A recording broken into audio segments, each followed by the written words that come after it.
بسم اللہ الرحمن الرحیم الحمدللہ۔ آج ہماری تلاوت کا آغاز 15 پارے سے سورہ اسراء۔ اللہ کے نبی صلی اللہ علیہ وسلم کو جو اللہ نے ایک غیر معمولی اعزاز بخشا جو انسانوں میں سے کسی کو نہیں ملا، جسے معراج بھی کہتے ہیں۔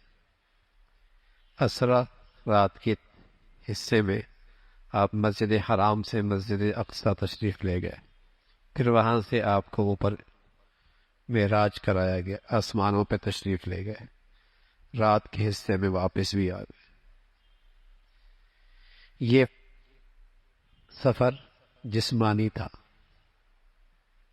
اس لیے کفار نے انکار کیا، ایمان والوں نے آپ کی سچائی پہ تصدیق کی۔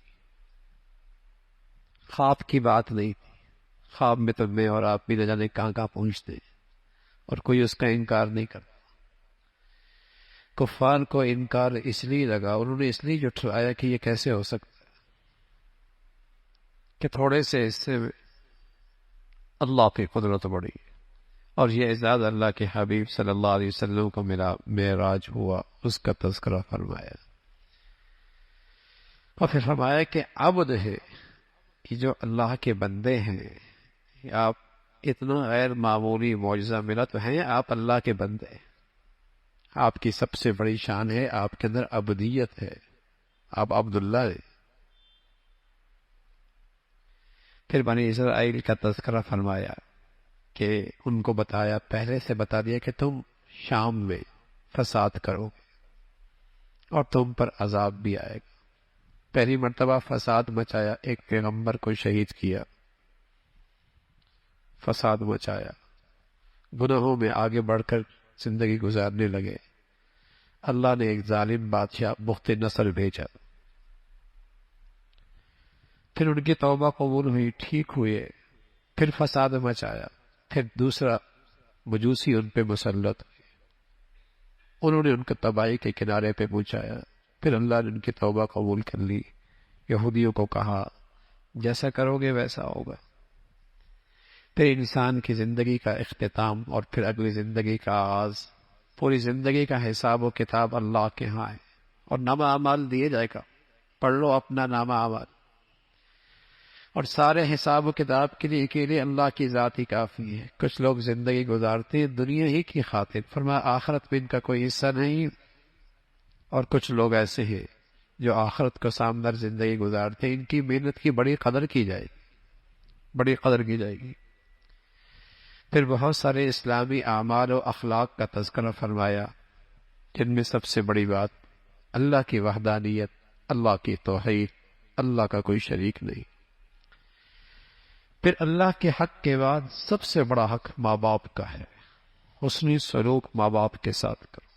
اللہ کی شان جب اپنے اللہ تعالیٰ نے اپنا حق بتایا تو ایک جملہ کا اللہ تعبدوا الا اللہ، اور جب ابا کی بات آئی تو کئی سارے جملے کہہ دیے، خیال رکھنا، خدمت کرنا، رعایت کرنا، نرمی دکھانا، اور خاص طور پہ جب ماں باپ بوڑھے ہو جاتے، اعصاب کمزور ہو جاتے ہیں، ان کی ساری توانائی زبان پہ آ جاتی ہے، وہ چاہتے ہیں ہم بولتے رہیں، لوگ سنتے رہیں، تو عام طور پہ ایسے موقع پہ طبیعتوں میں اولاد کی چچڑا پن پیدا، ان کی طبیعت میں چچڑا پن پیدا ہوتا ہے بڑھاپے کی وجہ سے، تو بسا اوقات اولاد اسے اپنے بوجھ سمجھنے لگتی ہے۔ تو خاص طور پہ فرمایا کہ وہ بوڑھے ہو جائیں، ایک یا دونوں، تو نرمی سے برتاؤ کرنا، حسن سلوک سے برتاؤ کرنا، عاجزی دکھانا، ان کو جھڑکنا نہیں، ان کو جھڑکنا نہیں۔ باپ اور اولاد میں بڑا فرق ہے۔ ایک باپ ہی ایسا ہوتا ہے جو اولاد کے بارے میں یہ کہتا ہے کہ اولاد مجھ سے بھی آگے نکل جائے، اور کوئی نہیں چاہتا۔ ایک باپ ہی ایسا ہوتا ہے جسے اپنی اولاد سے ایسی خیرخواہی اور سچی محبت ہوتی ہے، وہ کہتا ہے اولاد مجھ سے بھی آگے نکل جائے۔ لیکن جوانی، گرم خون، جیب میں کچھ پیسہ، تو بسا اوقات آدمی بھول جاتا ہے اپنا بچپنا، کہ اس کمزوری اور اس تکلیف میں ماں باپ نے اس کے لیے کتنی تکلیف اور مشقتیں اور راتیں کاٹی، دن گزارے، اس کی بے آرامی ماں باپ کی بے آرامی بن جاتی تھی، اس کی تکلیف ماں باپ کی تکلیف ہو جاتی تھی، اس کا دکھ ماں باپ کا دکھ بن جایا کرتا تھا۔ ماں باپ کے ساتھ حسن سلوک کی تلقین ہے رشتہ داروں کو دینے کی بات ہے، یتیموں مسکینوں کا خیال رکھنے کی ہدایت ہے۔ بخل نہ کر لیکن اسراف بھی نہ کر، بخل بھی نہ کرنا، اسراف بھی نہ کرنا، درمیانی چال چل، ایسا خرچ بھی نہیں کہ خود محتاج بن جاؤ، اور ایسا خرچ بھی بہت برا جس میں گناہ تمہارے دولت سے، تمہارے پیسوں سے گناہوں کو طاقت ملے اور اس کو فروغ ملے۔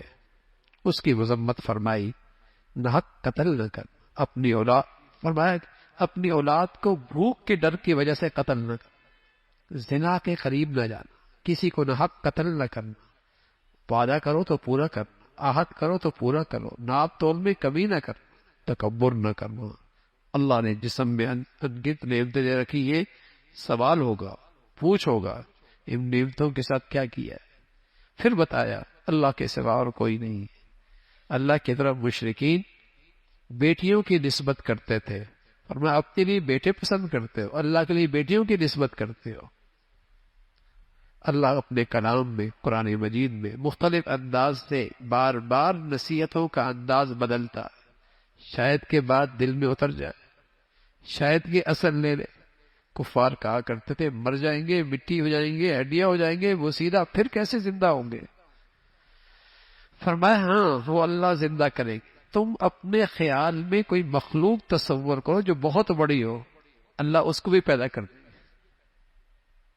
اس ذات کے لیے کوئی مشکل نہیں۔ تمہیں کیسے پیدا کیا اللہ نے؟ تمہارا اپنا آغاز تو دیکھو نا، اپنے وجود پہ ذرا نظر تو رکھو، اس ذات کے لیے کیا مشکل۔ جنہیں تم پکارتے ہو وہ تمہارے حاجت روا نہیں ہے، مشکل کشا نہیں ہے، اور جب تمہیں مصیبت پہنچتی ہے کوئی تمہاری مدد کو نہیں آتا۔ کیوں اللہ کی پکڑ سے امن میں آ گئے، بے خوف ہو گئے؟ اس کی پکڑ صبح آ سکتی، شام آ سکتی۔ اللہ تعالیٰ نے انسان کو عزت بخشی ہے، احترام بخشا ہے، مقام بخشا ہے۔ پھر اللہ کے نبی صلی اللہ علیہ وسلم کی طرف خاص طور پہ جو آپ کو اللہ نے تہجد کی تلقین فرمائی، قرآن کا تذکرہ فرمایا، اس کی تلاوت کی تلقین فرمائی، اس کا تذکرہ ہے۔ پھر روح اللہ ہی کا حکم ہے، نکل جائے تو یہ جسم کسی کام کا نہیں، اللہ ہی کا حکم ہے، اور نکل جاتا ہے اللہ کے حکم سے نکلتا ہے، آیا بھی اللہ کے حکم سے ہے، یہ اللہ کا حکم ہے۔ کفار آپ علیہ الصلوۃ والسلام سے بے جا مطالبات کیا کرتے تھے۔ آپ کی نبوت پہ ایمان تب لائیں گے جب آپ کوئی نہریں جاری کرتے ہیں، کوئی باغات آپ کے پاس ہونی چاہیے، کوئی فرشتے آپ کے ساتھ ہونے چاہیے، کوئی خط ایسا لکھ کے بھیجے جس کو ہم بھی پڑھ سکیں۔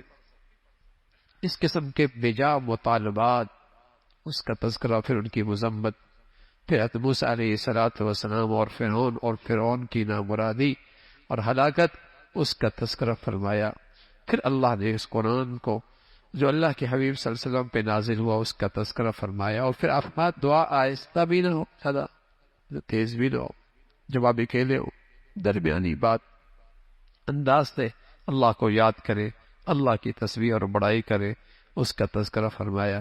پھر سورہ کہف ہے، آپ علیہ الصلوۃ والسلام نے اس سورت کی فضیلت بتائی ہے۔ مسلمان ہر جمعے میں اس کا اہتمام کرے، ایک جمعے سے دوسرے جمعے تک اللہ کا ایک نور ہوتا ہے جو اس کی حفاظت کرتا ہے۔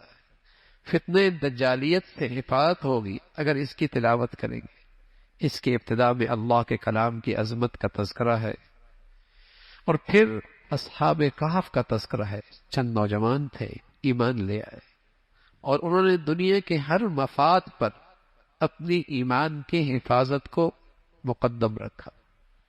انہیں لالچ دی گئی، ایمان سے دستبردار ہو جاؤ، عہدے مل جائیں گے، اقتدار، عہدے مل جائیں گے، مادیت کے بہت سارے نقشے دکھائے گئے۔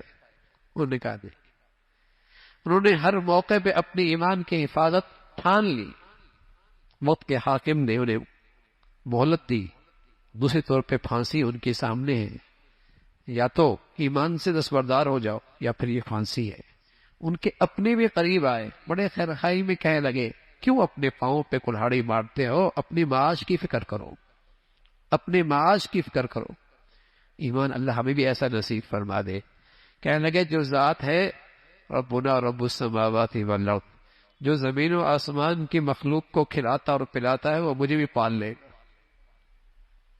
سب سے بڑا آج دنیا میں معاش مسئلہ ہے، اور ہر فتنہ معاش کی معیشت کی سواری پہ سوار ہو کے آ رہا ہے۔ اس نے مسلمانوں کی بیٹیوں کی حیا لے لی، نوجوانوں کا شباب لے لیا، عزت لے لی، آبرو لے لی، ایمان لے لیا۔ کیوں؟ معاش، معیشت۔ اگر یہ مسلمان کا یقین ہو جائے پالنے والا تو اللہ ہے، کیا اس نے ماں کے پیٹ میں نہیں پالا؟ تو زمین و آسمان کے پیٹ میں پالنا اس کے لیے کیا مشکل ہے؟ تم نے کون سی صلاحیتوں کا مظاہرہ کیا جس ذات نے تمہیں اندر زندگی دی اور زندگی کے اندر غذا بھی دی اور تمہیں توانائی بھی دی؟ تم دنیا میں آئے تو ہر طرف تمہاری محبت دلوں میں پیدا کر دی۔ ماں بعد میں کھاتی ہے، تمہیں پہلے کھلاتی ہے، اور بعد میں آرام کرتی ہے، تمہیں پہلے آرام دیتی ہے۔ یہ کس نے انتظام کیا ہے؟ ربنا رب السماوات والارض۔ ان نوجوانوں نے کہا ہمارا رب ہے جو زمین و آسمان کو کھلاتا ہے، ہمیں بھی کھلائے گا۔ معاش، معیشت بڑا مسئلہ ہے۔ آج مسلمانوں کی پاؤں کی زنجیریں یہی تو معیشت بنی ہے، اس لیے تو کہ غلامیت کی دلدل میں ڈال دیا ہے۔ اگر ان کو اللہ کی ذات پہ اعتماد اور یقین ہوتا اور اس کی مان کے چلتے تو آج ذلت اور پستی نہ ہوتی۔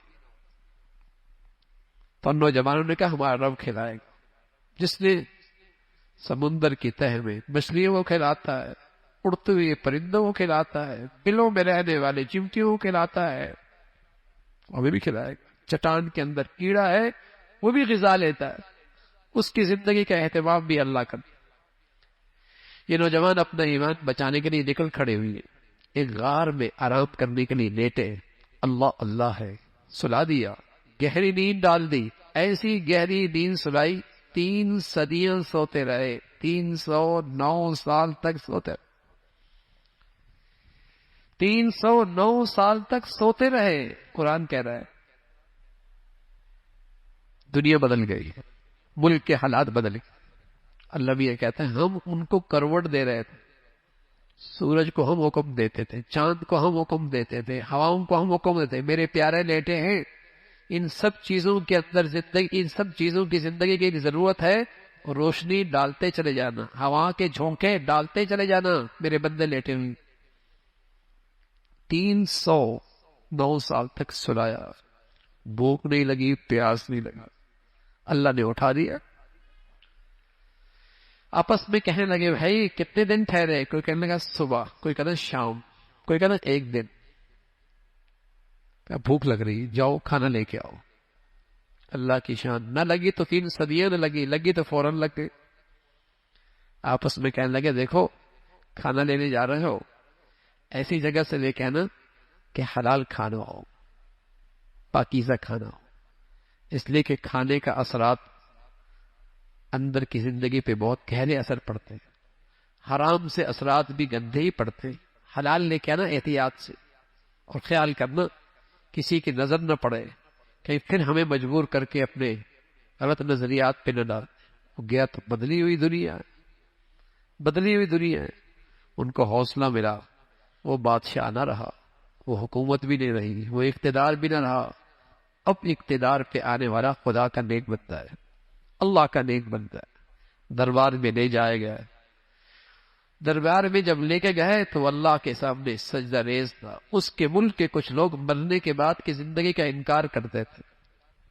جیسے یہ پہنچے تو سمجھ گیا اللہ نے برہان بھیج دی، دلیل بھیج دی کہ جو اللہ 3 صدیوں کے بعد ہی اٹھا سکتا ہے، اس کے لیے مارنے کے بعد زندہ کرنا کیا مشکل ہے۔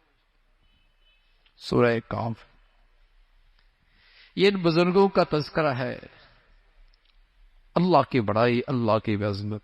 جب بھی کوئی کام کرنا ہو تو یوں کہا کرو اللہ چاہے گا تو ہوگا، انشاءاللہ، انشاءاللہ۔ یہ مسلمان کی شان، یہ جو مسلمان کہتا ہے نا ماشاء اللہ انشاءاللہ، یہ اس کے اندر کے عقیدے کا اظہار ہے کہ تدبیر میں نے کر لی، اسباب اختیار کر لیے، وسائل اکٹھے کر لیے، لیکن ہوگا وہ جو اللہ چاہے گا۔ یہ مسلمان کے عقیدے کا اظہار ہے کہ جو ہوا میرا کمال نہیں، بس ماشاء اللہ، جو اللہ نے چاہا۔ تدبیر ہو گئی، انتظامات ہو گئے، ساری منصوبہ بندی مکمل ہے، لیکن انشاءاللہ اللہ چاہے گا تو ہوگا۔ یہ مسلمان پہلے تو ڈاکٹر بھی ایسے کرتے تھے، بیماری تشخیص ہو گئی، دوائی تجویز ہو گئی، لیکن وہ لکھتا تھا اوپر وہ شافی، شفا تو اللہ دے گا،